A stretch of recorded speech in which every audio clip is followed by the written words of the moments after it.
Kalaboso ang 22 anyos na lalaki sa San Jose de Buena Vista, Antique matapos ireklamo ng kanyang nobya sa kapulisan. Ayon sa pamunuan ng Regional Anti-Cybercrime Unit 6 o RACO 6, Bangod sa DTX 500, kontrolado na ang blood pressure at sugar ko. Salamat sa DTX 500.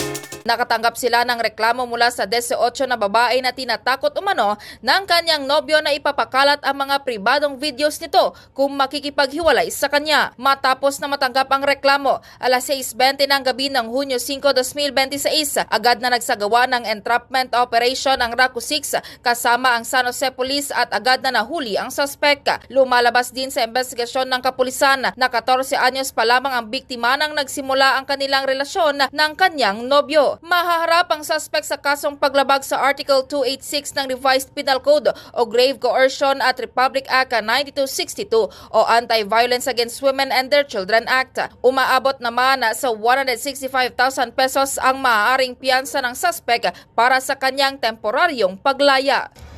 Balita mula sa probinsya ng Antique, K5 Family Palanog. Para sa kampiyon na balita, serbisyo publiko at kasiyahan sa Pilipinas.